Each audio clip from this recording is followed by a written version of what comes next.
Hello and welcome to Cartoonist Kayfabe. My name is Jim Rugg. I'm Ed Piscor. And I'm Tom Scholey. Going to look at Grimjack, Grimjack issue 1, the classic Tim Truman, John Ostrander indie comic. Very excited to dig into this one. I have some personal history with it. But before we do, Ed, tell us about Red Room. Murder on the dark web for fun and profit. Look at that, man. Flaring those out. I'll tell you what, I think Red Rooms would be popular in Cynosure. Straight from Munden's bar. You know what I'm saying, man? Like a back room there. Murder on the dark web for fun and profit. Name of the game, man. So you see an issue, grab an issue because each one tells a complete story. Kind of like this first issue of Grimjack we're going to be taking a look at. The 4 issues of the Antisocial Network are on the stands as we speak. But we have a trade paperback coming out in early November 9th, I believe, and there's about 60, maybe 70 pages of extra content in the trade paperback, director's commentary, a whole quick and dirty first draft of rapid prototyped. Yeah, rapid prototyping, First version of the Red Room comics, character designs, a lot of extra artwork drawn straight for the trade paperback, man. So if you're a double dipper or if you haven't touched Red Room yet, man, you're going to want to get your hands on the Red Room trade. And we're serializing the next round of issues. The Trigger Warnings is going to be the subtitle of those. And they're on my Patreon before they hit paper. Patreon.com/EdPiscor. $3 for the archive there. And probably over 150 pages worth of comics there. Plus this free comic book day comic is there. PDF for free online. All those links in my link tree in the description below. Hey, Jim, yeah, you're not the only one working on a top secret project. I'm working on one, too, that I can't talk about, but I can talk about Jack Kirby, The Epic Life of the King of Comics, and Fantastic Four Grand Design, both of which are still in print. And I have a Patreon. Go to patreon.com, search Tom Scholey, where I post in-progress works and all sorts of things. And also check out my YouTube channel, Total Recall Show. You can join me on patreon.com/JimRugg, where you can download out-of-print zines and mini-comics. You can see how I make the comics I make, like Street Angel, Deadliest Girl Alive from Image Comics. This is available anywhere you buy comics, comic shops, bookstores, online. You can still find this while supplies last, although this first printing is just about to the end of its print run. So if you want one of these, act sooner rather than later. And again, join me on patreon.com/JimRugg. Important to note, man, that Grimjack 1 is not the first appearance of Grimjack. I have those Star Slayer issues from First Comics at the in the archives, man, and the artwork for those backups was much more rigorous than the artwork that we'll see in these pages. And then you get to an ad where you see that John Ostrander and Tim Truman are also doing Star Slayer comics each month. That's exactly what I was going to say. Handling about 44 pages of comic art a month. Cut these guys a break and inventing worlds. Like they're just not doing a fill-in issue here or there. I ended up with Grimjack was one of my early comics that I started reading because I found a stack of like 50 of them at the flea market, including from the beginning, and fell in love with Truman, fell in love with indie comics. It was just this gateway for me in a lot of ways. Because my comics reading was so random, I didn't have a comic shop. Yeah. But if you give me 50 Grimjacks, that's a whole new crazy thing for me to, rabbit hole for me to go down. I love it, dude. When I was in second grade, Catholic boy, you have your little Holy Communion party, and you get presents for that stuff. And my aunt, shouts to Aunt Sissy, she gave me a whole bunch of comics. She knew I was a comic head. And so much of it was First Comics that she got at like the KB toy stores, like 3 for $1, 5 for $1. And it was actually Tom Mandrake issues of Grimjack. But one of my first maybe 20 comics that I had. And going back, you could go to Ides and just pick these things up cover price. So I put together a whole collection of like all that First Comic stuff. Yeah, and you can see some of the other first titles here, like Chaykin's American Flag was one. Interesting publisher, Mike Grell doing Sable. A really interesting publisher in those early days of like alternatives to Marvel and DC. At a time when black and white indies we talk about a lot in the 80s, First was in color. Yeah. Like these comics looked good. They looked like they could be competitive with the Marvel DC stuff. It was a real contender. It was fun. It was fun, like discovering those, like her hooking me up with those stacks, because all I knew was the stuff that was in the grocery store, right? So to see like a slick, set of other characters and letters pages and ads for other stuff. I'm like, wow, there is a giant world of comics. I feel left out because these people in the letters columns clearly know everything that they're talking about. Like where have I been? And then it's like, dude, you're 7 years old. Right. Cut yourself some slack. Now we've been to all kinds of like indie comics, kind of like conventions and things like that. But like anytime someone talks about indie comics or whatever, this is what I picture. Is like this stuff, It's like this really was it for me. Like, because this is like, this was, before I knew about Dark Horse, before Image existed and stuff. This was like my idea of like, okay, there's Marvel, there's DC, and then there's this. There's First. Noteworthy, Tim Truman apparently doing all of those characters in this little pinup. At least that's the only signature that I see there. So kind of fun. Truman's going to be a lot of what we talk about here in this issue, and it's the only signature on this ad. So. Kind of cool. I think he makes that jump to Eclipse not too long after this. So I think First had some problems, but they were a real alternative, at least for a while, for these, these cartoonists that wanted to own their work and wanted to do something, maybe a little bit more mature than the opportunities presented at DC and Marvel at the time. 1984, the date on this one. In his Tim Truman's Comics Journal interview, and that issue's real good, man. It's blue cover, and it has like a steer skull hooded figure, kind of like in this kind of position. Classic Tim Truman pose right here. He said that like at a certain point in that interview, at a certain point, First was getting later and later with the payments and stuff, and when he would turn in pages, like he would just basically show evidence that he completed the work, and kind of like old Commodore 64 pirate anti-piracy measures. Like he would just like run like a red marker over the Xeroxes so that they couldn't be used to print from because he wasn't getting his loot. Let's talk Tim Truman some more, like character design. Okay, Exactly what I was going to say. What other artist comes to mind when you look at this? I mean, this is quintessential Tim Truman. So I wonder what you. Well, in terms of character design, Chaykin had a bunch of these kind of like That's true. guy with like a Scottish hat, mercenary in you space. trace it back to the pulps, right? These artists that are, or these characters that are like that, right? The hard-boiled type characters, the archetypes, the pirates, the private eyes. These Scottish space pirate. lone wolves. He's so much fun. Like, this was a character I would draw whenever I got hold of these as a kid because it's a scar over the eye, the cigarette hanging out, gun and sword. This is pretty hot stuff for, like 11, 12-year-old me. So much tchotchkes all over it, man. Like, to me, it's like that youthful thing where you draw somebody this complex one time. Like not 7 panels a page. This is Tim Truman coming out of like the role-playing game art where he's creating really super cool characters for one good drawing. Yeah. Maybe hadn't worked that detail, but his work's always very detailed. Though you take this like little muzzle off and this tool looks like it could be used for pleasure. Yeah, color it pink or All right, diving in, you see the first editorial page. This is kind of what you refer to, Ed, with like, this was a whole company, it seemed like a whole company with history and other books and, talking to the readers. You get it from the inside cover, from the get-go, and based in Illinois. Yeah, man. And this piece is John Ostrander, longtime collaborator with Truman, and talking about the genesis of Grimjack and how, like, he had the idea, wrote short stories for quite a while, and it was when he hooked up with Tim Truman and Tim started to realize these ideas that he's like, oh, this isn't mine anymore. This is mine and Tim's, because he's fucking totally nailing it.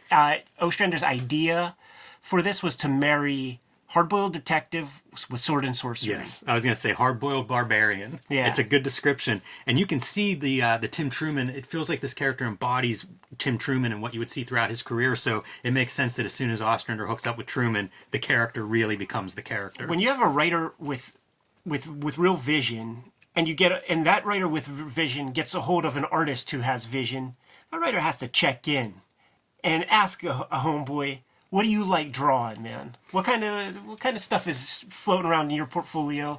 And maybe you change a couple of things, man, to cater to their visual flares and interests. I linger on this page just because I love the color scheme. You know, it's very subdued, but it also sets that tone of the hard-boiled barbarian. There's a lot of like that detective tropes kind of stuff throughout this, and this feels like film noir to me. You know, like setting that tone from the very first page. Yeah, you got your Cherchez La Femme gimmick. You got your damsel in distress coming to talk with the grizzled old dude who's reluctant. And it starts off, "What is truth?" That's going to be the overarching storyline throughout this issue. Truman is so young still, man. So new in the game, probably fresh out of Kubert school. So you see these super tight pages up front. They're going to loosen up. You see a little bit of the duo shade too in this character's hair, and whenever we talk to him, he would tell us about, you know, like duo shade paper was expensive. He might cut out one panel for that if he was going to do that effect, or you know, cut a hole in the page so he could save that for other panels, stretch that duo shade a little bit further. Yeah, but using other techniques too, man. A little, if that's not duo tone, which there were textures that kind of look like that, that could just be kind of grease pencil on a piece of Bristol vellum to get you those techniques. But that's a little dicier, man, because you're bound by print technology. Yeah, I wonder about that. It reminds me of some of the effects that Chaykin would achieve in American Flag. Now, Chaykin's would be duotone. That's what it makes me wonder if he's... maybe they did a convention around this time and Tim got a couple pages to experiment with from him. That's a class in Kubert School, man. Methods and materials. You got to stretch your duo shade and zipatone chops there. Absolutely. Good shot of Grimjack here for your splash page. You're introducing this character to the wider audience. I know not a first appearance, but a first issue. You want to hit that money shot early and let us get a good look at his ugly mug. Not John of Gaunt from Shakespeare, but John Gaunt. And Cynoshore, one of the first things they talk about is a city where the multiverse meets and reality is relative. It's a really cool setup, that location, you know, the setting for these stories, because you can bring in aliens and you know, you even see them in Munden's bar here, Grimjack's base of operations, the bar that he owns.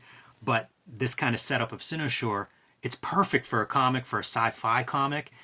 There's just no limit to what kind of stories you could encounter with this character now. And they do, starting with issue 2, man, the Munden's Bar backup features that different independent creators will make that'll eventually be collected and stuff. Go back real quick, because there's a couple Easter eggs we got to point out, man. Little Cordo Maltese up in this motherfucker. Yeah, got some Mobius. Yeah, and it says Hugo Pratt Gold right there. Certainly, you know, inspired by Mos Eisley's Cantina kind of gimmick, man. Yeah, no doubt about it. You're even seeing little shades of those characters starting to creep in, you know, with the face paint and that alien total kind of Tim alien Truman features world and things built in. Total Tim Truman vibes. Like a dwarf or something here in the background, and a lizard partaking in a little shot glass there for his beverage. So, of course, the damsel in distress shows up to hire him, and some of these toughs that hang out in the bar, they step in first. Look at their little sharp teeth on this character. Yeah, man, like cannibals. And John Gaunt is up for any kind of trouble. So whenever trouble rears its ugly head, whenever fisticuffs are necessary, he is usually quick into the fray. You don't look scared. You know what, though? This one panel, like, I was looking at this panel and trying to figure out what is happening. He invented the curb stomp. It looks like somebody's, like, stabbing him. I guess that's a table. Yeah, it's the corner of the table. This is a little bit of a tangent here. A young cartoonist with your motion lines going right into the table. I was confused by that until just a minute ago, so... Always got to keep an eye on it.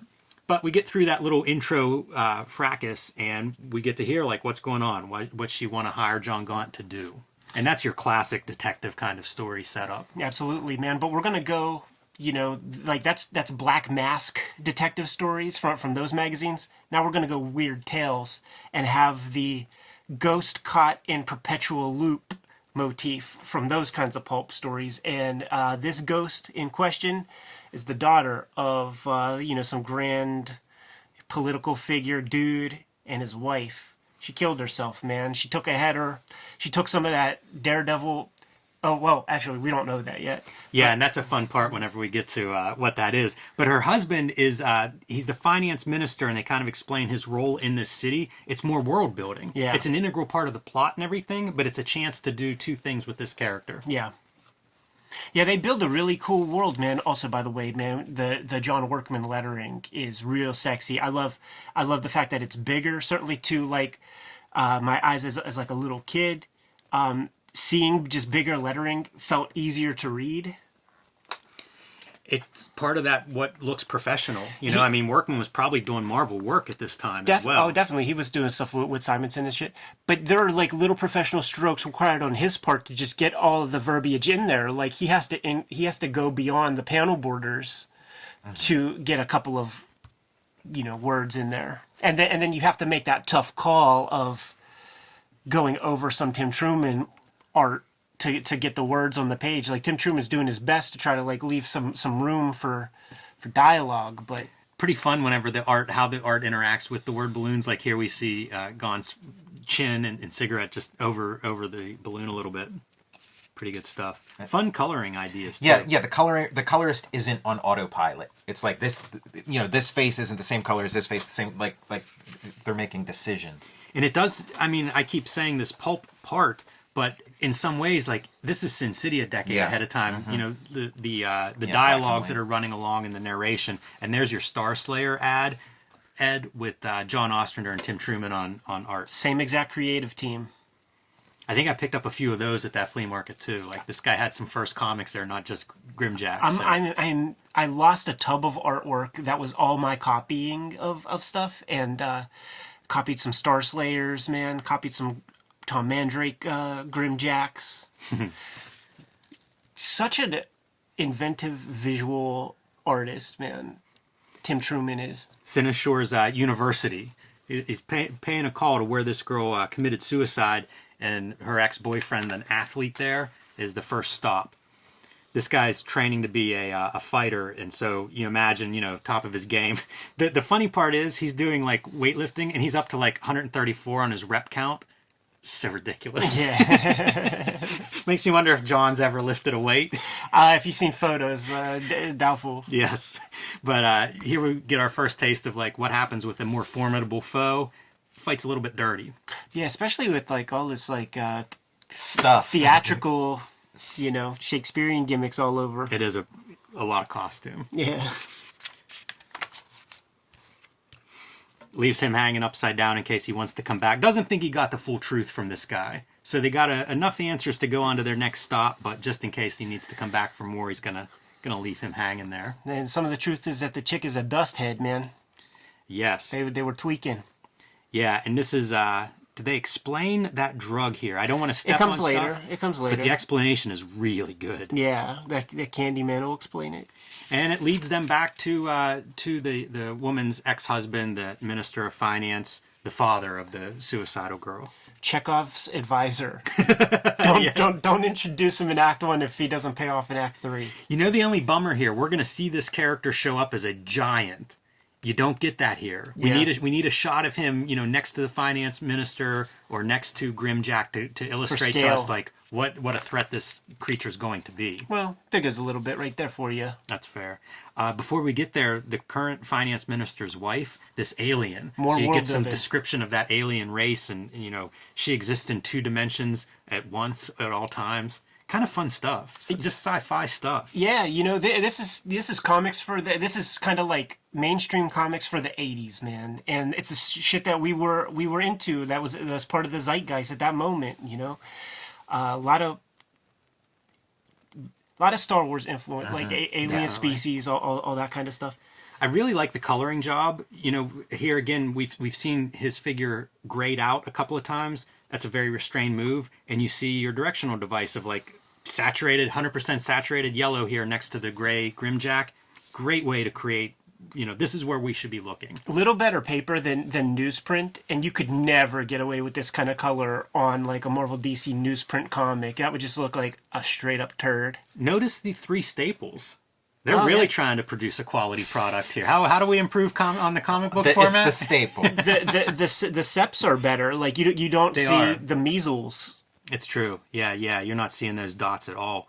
Nice page layout here, I think. Going into the close-up of this menace works well. Easy to read, looks good. I feel like the layouts and stuff are getting stronger, like as the issue goes on, almost as if he's like, doing it in sequence and getting better, like by leaps and bounds. I really like this slow sequence paired with the borderless John Workman lettering. It's a good-looking page. Truman is such a good storyteller. He has a lot of skills, but that storyteller skill is I just heard an interview with somebody, and they were saying, like the storytelling, if it's done right, it's invisible. And we overlook so many of these guys who are great if that is their skill set. And I think that's what you see in some of these page layouts. We got some cool emails from him when we were talking about the widescreen format, and he was showing us Sergio Leone compositions and stuff, and it was like breaking them down for us. Yeah, it's really like this is a great example where you're getting action in the background and foreground in it's one panel, as opposed to breaking that up into a couple of panels. Also, in the page turn, you get the mania. Yeah, and he does look good. It's a nice action sequence. I love that. It's issue 1. Let's put Grimjack over, right? Like this guy could possibly thrash him, but he gets the one good kick in when he's distracted, and it's enough to knock him down. And the commentary sort of explains like, that guy could have killed me. Like he got lucky with that little opening. But good enough. That's what you want. So, like, if you weren't looking at the pictures and just hearing these story beats, it is like film noir 101, like Sam Spade detective kind of stuff. This is kind of Kurtzman-ish, where you have the mirroring panels that have storytelling happening. Yeah, characters coming and going.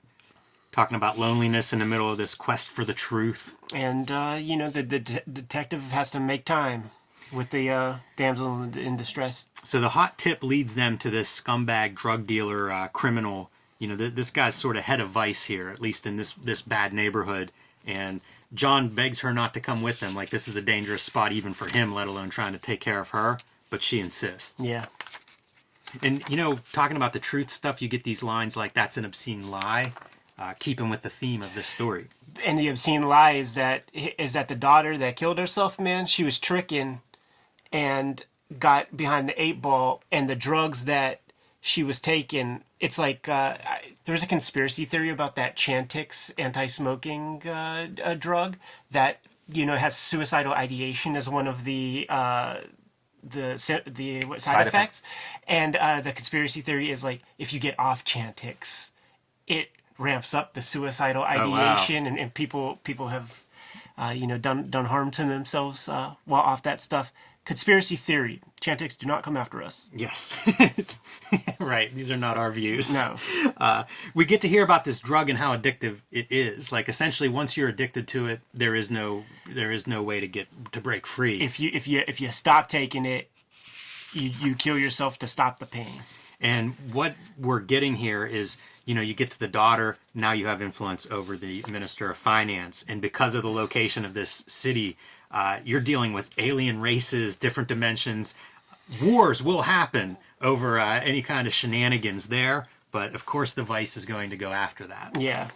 Like the Minister of Finance or whatever he's called, like, he has to do business with and keep, like, a stable economy going. So you can't do business with just one person or you can't lean one way or the other. It has to be balanced. Now we're going to get to the spoiler part of this story. So all you guys watching, if you need to read Grimjack, you may stop here and go track down your copy. But they get the information they need to head back and find this missing diary that's going to give us all these answers. And our damsel in distress from the beginning decides she may not want the truth after all. And it's getting a little bit too hot for her. When they show up, the athlete has now apparently committed suicide. But we find out, no, it's the minister's muscle is who's there, because this diary can't go public. Chekhov's advisor. Exactly. Back in the game, man. It was too cool a design for him. It just like, when you see Walter Kovacs on page 1 of Watchmen, he's going to show up again. Got to use that character again. And it's a character design that, if you can make that character design work, I tip my hat to you. Yeah. And he does look good. That's the other thing. It's like Dark Crystal, like Muppets, kind of. Not an easy thing to do. Not every comic book artist is going to make that design happen. It's funny storytelling. He, of course, tried to kill me, but I'm very hard to kill. Boom! And then he's down.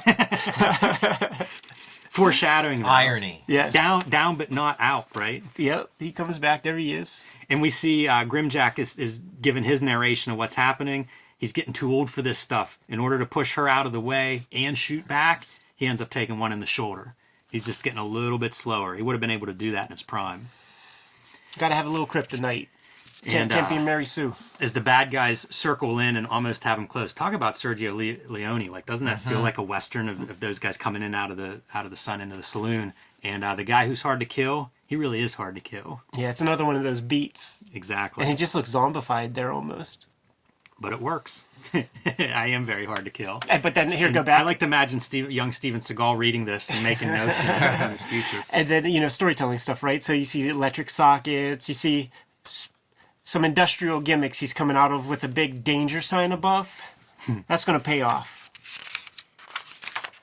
Bzz. Yep. Hard to kill, so you're going to need Grimjack if you're going to take that guy down. Some 2-bit thug isn't going to do it. And the ghost is no longer in perpetual motion after the diary is burnt and the truth is unpacked. And it's a full-length first issue story. As you said, after this, we're going to get Mundan Bar backups that are really good. Rick Veitch does issue number 2. There's going to be a Teenage Mutant Ninja Turtles appearance in one of those Mundan bars. So kind of a really fun bit there. And an ad for American Flag issue number 12. One of the cool indie books from the 80s, for my money. Yeah, for sure, man. One of the most fun issue ones I've read for the channel in a while. Yeah, really complete as a story. The film Noir, Tom, that you mentioned, like, there's your story structure. I could see Frank Miller being kind of like, what if you did a film noir comic, but it didn't have anybody in superhero costumes and no aliens and no sci-fi, just took out all that, just did it straight, Could be. I wanted to point out this part as well. This is some of the stuff that would run through these first comics and through wherever, where it's like I'd get to hear a little bit about comics history, from these kinds of pieces. And it was great that publishers would include some of this stuff. It was a wider survey of comics history than what I would get from like a Marvel comic where, they're just referring to their own comics and their own creators. So stuff like this I craved at the time. I mean, 1984, there weren't many sources for this kind of stuff. Yeah, once again, I mean, these are some of your earliest comics and certainly some of my earliest comics. So it's the first time you're hearing names like Gold Key Whitman and shit like and this. History of Comics Code and the impact that had on putting some publishers out of business.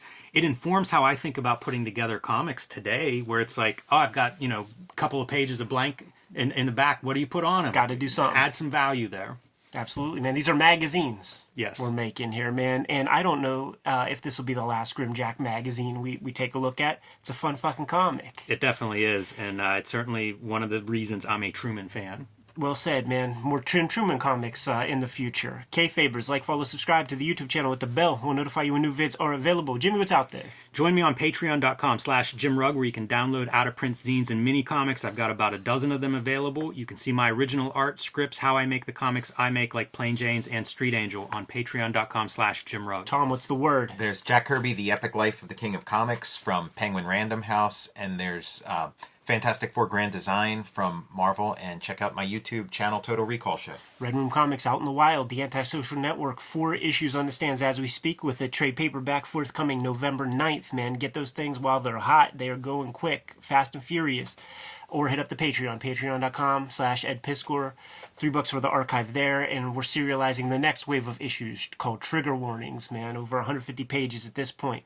All those links in my link tree. What else, Jim? Subscribe to the Cartoonist Kayfabe e-newsletter at the links below this video. You can also find Cartoonist Kayfabe t-shirts and merchandise at the links below this video. Give them those marching orders, man. We're going to be on our way. Read more comics.